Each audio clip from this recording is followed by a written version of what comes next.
Fine. So I'm recording this session and you'll be getting the recorded videos as well, right? So when you start QTP, you get a window like this, QTP Professional Add-in Manager. And over here you will have three options like this. I have got three options. This is the add-in window. This window signifies the various add-ins for QTP. Okay. For example, to test any web-based applications, these three add-ins are more than enough. Okay, ActiveX, Visual Basic and Web. These three add-ins will be more than enough to test any web-based application. But suppose you are testing a applet, a Java applet, or you have got some Silverlight application. Fine. So for that we have got different add-ins available which come up to us when we are installing QTP. Right. Even after we have installed QTP, fine, you can go and modify the installed version. You can go to your control panel. I'm using the server operating system. It's quite old, but yeah. So you can go to your add and remove programs.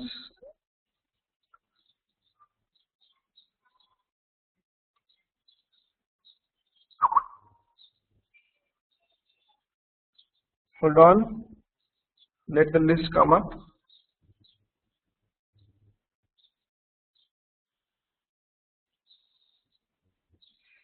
Just a minute.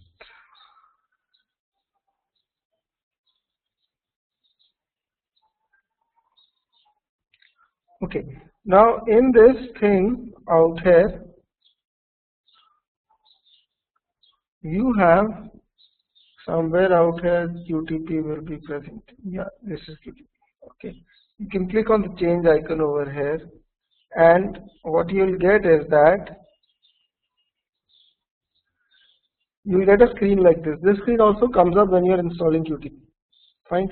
And this is the add-on manager window. Like you can select various add-ons. For example, if you have to test SAP-based application, you can actually add the SAP add-on or whatever you want.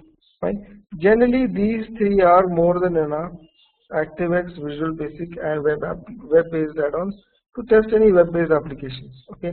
But in case of some desktop-based applications or something, you will need these add-ons as well. Fine. So I'm going to cancel this. Fine. When you start QTP, you get the same set of add-ons: ActiveX, Visual Basic, and Web. Fine. And you click on the OK icon. QTP will start after that. Fine. This is the welcome screen of QTP. You can actually click on the icon over here, the icon called test, and you can go to this window. You'll get a window like this. Okay. In this window there will be two views. One of the views is expert view. Other view is the keyword view.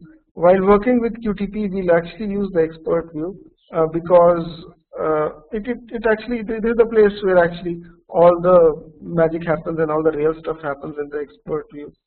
Fine. So what I'm going to do now is I'm going to start with the basics of QTP, and I'll tell you the various ifs and buts of QTP. Okay. At times people feel that QTP is not working properly, it's not recording, running, or whatever it's supposed to do. Okay. The basic thing is they make some mistakes. There are some rules for working with QTP. Okay. The first thing is that when should you use QTP? Okay. Then this is the first. Is your project right enough to use QTP? Is your project at a stage where you should be using QTP? Well, all the automation testing tools, it is recommended you use them during the regression testing phase. Okay. When the product is stable and you have to do nightly builds or something like that, so in order to repeat the testing again and again, you can actually use QTP, fine, and you can automate stuff in the regression phase. Right?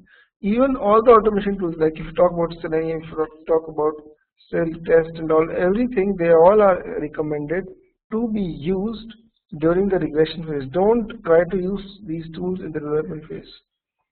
Okay. Now, once this tool is there, it started, fine. Like any other automation tool, there is a record run feature in this, which looks quite fancy. Fine. This is the record button. If you click on the record button, this window will come up. This is record and run settings window. The various record and run settings can be done through this for the web-based applications as well as Windows-based applications. Okay. For example, for the web-based applications, if I start recording, so QTP will go inside the recording mode. Okay. You open up a browser. See, Firefox will open. Maybe what I'll do is I'll go to the website. Um,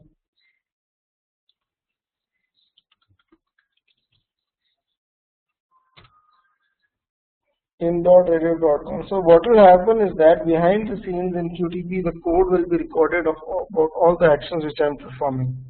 Okay. Suppose on this I click on this particular link. Fine. So this click will also be recorded. It's not recorded. Just a minute. Okay. It is recorded. And in the end I close the browser, it's printing close all tabs. Fine. And actually this got recorded by mistake. Yeah. Okay.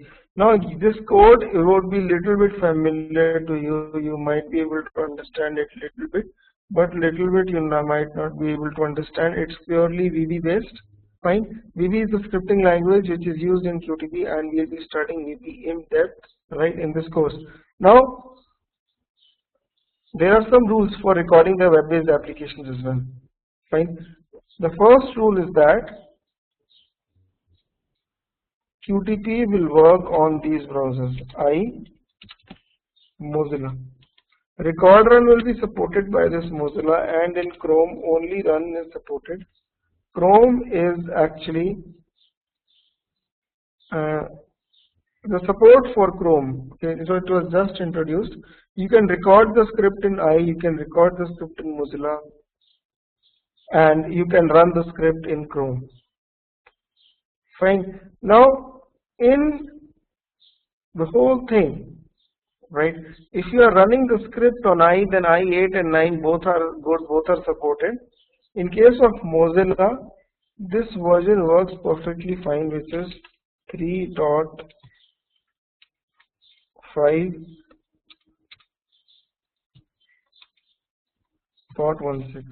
Now this is the version. Okay, I'll just confirm it again. Yeah, 3.5.16. Okay, and inside this, right now what has happened is that last 1 to 2 years, lot of new versions of Mozilla have come up. Okay, so it supports the older one, that is 3.5.16. As far as Chrome is concerned, the latest version of Chrome will work, but for this, on Chrome you can only run the scripts, and you have to get a patch from HP. That patch will make QTP run on Chrome as well. Okay, so this is what your thing is. This is what the rules for recording web-based as well as web-based applications with QTP. Right? These are the browser versions. Another rule is that the application should be opened after opening QTP.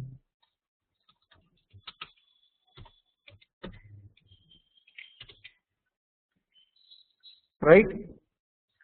Application means the browser. It should not be that you open the browser and then open QTP and then it's like the script to run on that particular browser. No, it will never happen. You have to make sure that you open QTP first and then you open your browsers. Okay, otherwise QTP will not recognize it. Fine. Now, this is for the web-based applications. For the Windows-based applications, we'll look at Windows-based applications. What do you mean by Windows-based applications? Right. For example, an application like this. This is a Windows based calculator. Okay, or there's an application which comes along with QTP. It's very famous and very unfamous as well. Right, the flight test application. Okay, generally people teach on this application only, right? So that's because of that this application has got a very bad name in the market, that very only people they start teaching on this application, they don't concentrate on the real time. This application is good, fine. It's got all the very good scenarios which you can test and which you can learn QTP on. In our course we will be learning QTP uh, on this application as well as on browsers. That is, we'll be in Windows based thing. We will be taking up examples on flight test. We'll be taking examples on a Windows based calculator, and for web based we'll do regular websites and all. Okay. So now for Windows based applications, if I click on the record button, okay, and I write something in the agent name. The username for this application is Mercury. Password is also Mercury. If I click on OK, see nothing is getting recorded. Okay, nothing is getting recorded. Fine. So for a Windows based application, you have to be very careful. You have to make sure that in the record run settings, okay, you go to automation tab on the top, you will get record and run settings option. Okay, in this, for the Windows application, the second tab, all the three checkboxes should be checked. When you install QTP on your machine, the second checkbox is actually not checked. Alright, so this causes a lot of issues. The Windows based applications are not recorded. If you click on the second checkbox and now you click on the record button and open up flight test application, and suppose I select something from here, you see that the recording starts. See, the recording is taking place. Okay. Now I am assuming everybody knows what basic record run is, which is there in every automation tool. Okay. If I stop the script and click on the run button, all the steps should be executed. Okay. Now, as far as record and run is concerned, we will study it, but we will not be concentrating on it that much because practically record and run is not possible. Why is it not possible? Suppose a website like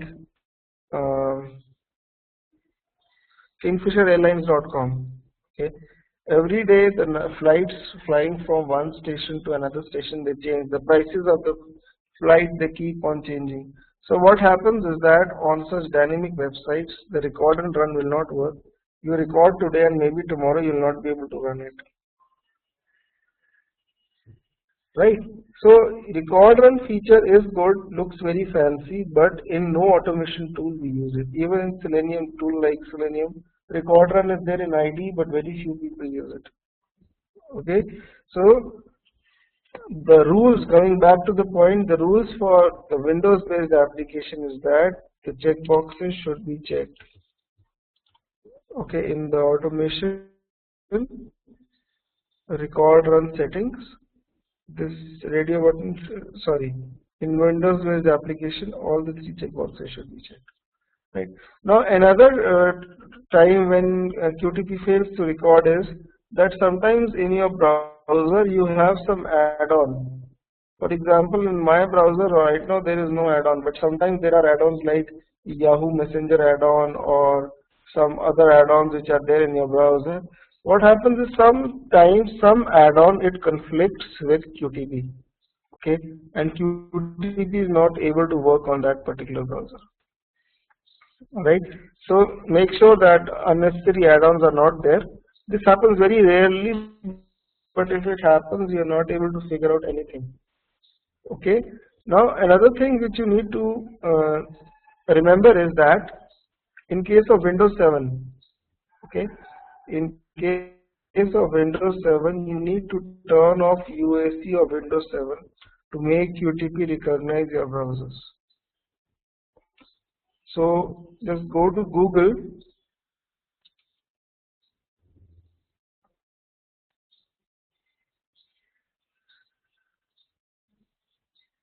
I hope you are able to hear me.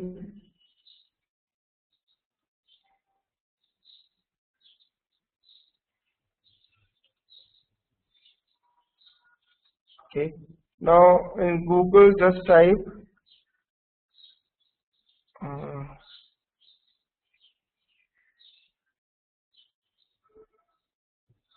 just a minute. Just a minute. Give me 1 minute, guys.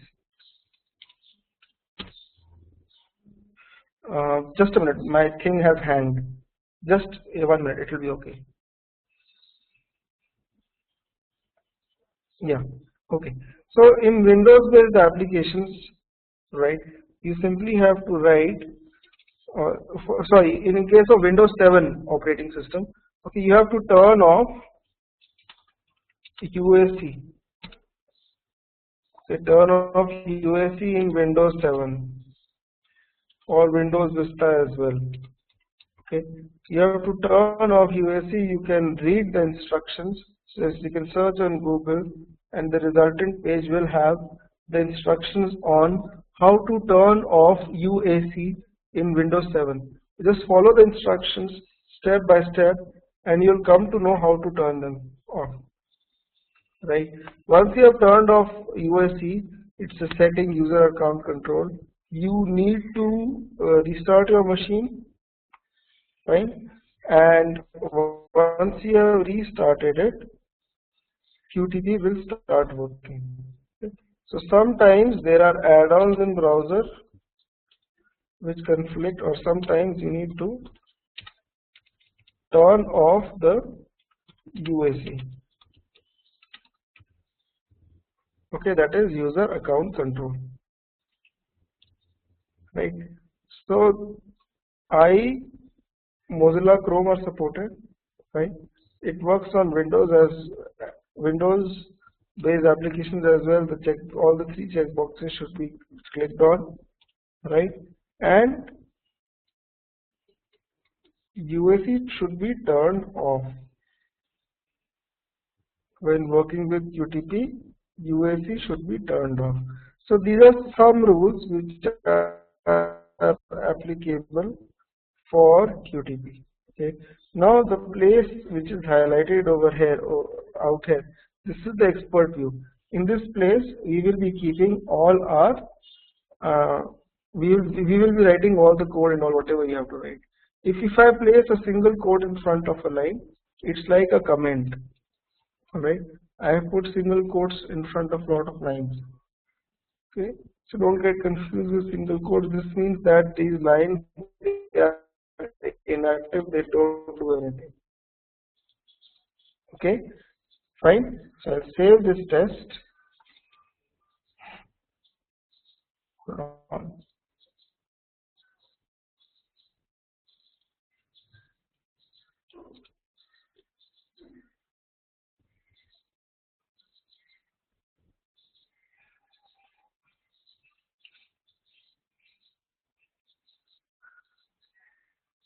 Just a minute.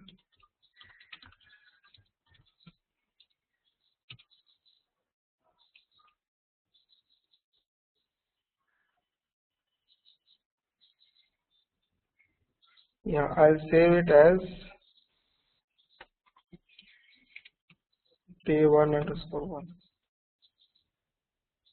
Okay, so this is my test. This is known as a test in QTP. This panel over here, you write the code corresponding to the test. If I write over here new test, then the old one will go away and the new one will come out. You can open the existing test by going to open test and open this one. If you physically go to the location where the test is actually stored, right? So for example, you go to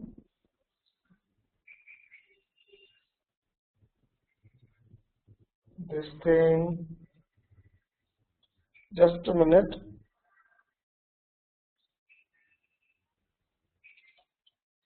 G drive.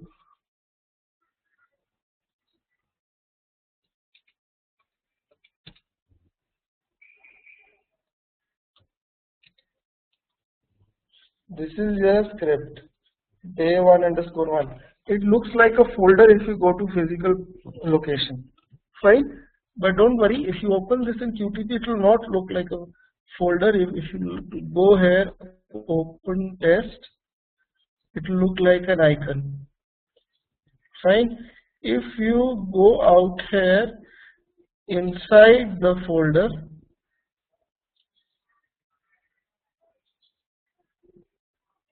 you'll get action 0, action 1. You go inside action 1, and this file script.mts, if you open it, this file will actually have the script which you made in your code. Script.mts. You not require this file, but it's for your own purpose. I'm telling you that script.mts inside the action, it holds the contents of the file. Okay. Now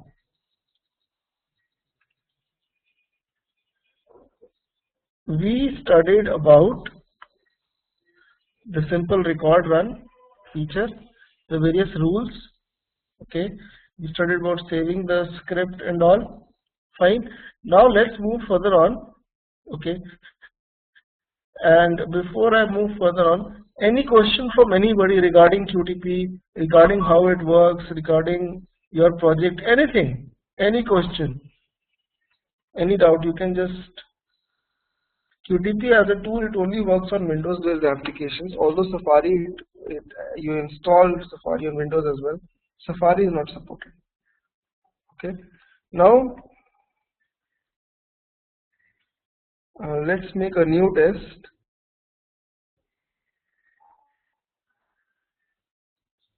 Okay, and let's see how QTP works, how it records, how it runs, how it perceives things and all. Okay, putting it up in very simple words, when you record, okay, things go inside QTP, the memory of QTP, right? And when you run the script, okay, things are compared and recognized with the help of that memory. For example, okay, you go to the market and you look out and you like a shirt. Fine. So the image of that shirt remains in your memory. Fine. You remember that I had gone to the market that day and I had liked that shirt. When you again see that shirt, you are able to relate it because you have seen it earlier. The picture is there in the memory. So that's what happens in record run. You record it, everything goes inside the memory of QTP, and when that thing comes up, right, it is back on the page. QTP recognizes it that way. For example, I'll record. Hold on.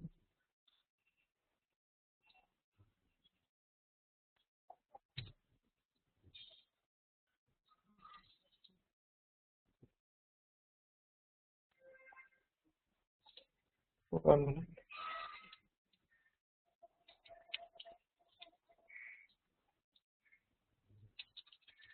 Okay, I'll start recording. I open up Mozilla, go to the website, say in.rediff.com, right? And after going here, I click on the link more. Fine. So what happens is that you get behind the scenes, you see that this kind of coding is getting generated. So this is a kind of VB script, you can say, right? But how will it be helpful to us? Okay. Now in QTP, you have something known as object repository, and you have something known as objects. Everything in QTP is categorized under the object category. A link is known as an object, a button is known as an object, a page is an object, a browser is an object. Everything is categorized as an object. Fine. So when you click on a link, okay, you interact with the object. and that object is stored inside the memory of QTP, right? So when we open a browser, okay, we open a browser, we look at the browser, we see that with our own human eyes, we see that this is a button, this is a link, okay. So QTP for QTP everything is an object, and how QTP looks at stuff, you can find it out, or you can actually uh, experience that with the help of something known as object spy. The object spy is out here. Okay. Object spy, when you click on object spy, a window like this opens up. Right? There's a hand on it, and it's got a properties panel, values panel, and all everything. Okay. Now to use object spy, this thing is similar to Firebug in Mozilla. Okay, if somebody has used Firebug, then this thing is similar to that. Now, if you have to use object spy, right, you can actually do like this. I'll maximize this browser, okay, and I will maximize QTP. So basically, what is there is that the browser is behind QTP. Okay, so and when I click on this hand, what will happen is QTP will disappear and the browser will come up, right? So this is how you use QTP. This is how you use spy. I'll tell you the relevance of it. Just a minute. When you click on this again, QTP will come back. Fine. So when you click on this hand, QTP goes away, and if you move your mouse, you will be able to see that this spy is showing a black boundary against various objects. Okay. For example, I move the spy over this link rediff.com. If you look in the object spy, it's showing you a category. Browser, under that there is a page, and under that there is a link like this. Browser, page, and link. Fine. So this is the object hierarchy. That means inside the browser there is a page, and inside the page there is the link. And these all are the properties of that link. So you can investigate any object with the help of object spy like this. You can move your mouse anywhere on the page, and this is the web edit. This is the properties of the web edit. Web edit means a text field inside QTP. Text field is known as web edit. For example, I move my mouse over this button, real time. Button is known as a web button inside QTP. Okay. Now, if you want to move the object spy, I'll not be able to move the object spy, because if I click anywhere, QTP will come back. Right. So if you spy, and if you want to move the object spy during the spy process itself, you can press the control button of your keyboard, and then spy will get disabled. You can move the spy, or even if you want to click on any link, you can click on it. But make sure that control button is clicked on and it is there. Right? So you cannot click on the page when the spy is working. Holding the control button disables the spy window, and you can do anything. You can move the window, you can click anywhere inside the window, you can see the properties, you can right click on the property, whatever you want to do, you can do. Okay.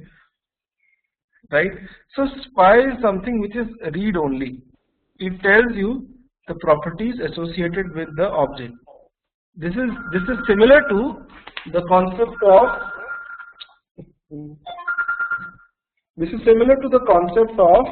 of Firebug. If anybody has studied Firebug, but it's a little bit advanced than Firebug. It's got a little bit good features than Firebug. Okay, Firebug is also good, but as we proceed with this spy, you will understand what I mean to say as we proceed with the course. Okay, now Py helps you to recognize objects. Okay, if I am on the page, say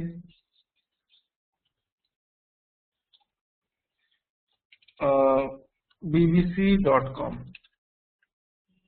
Okay,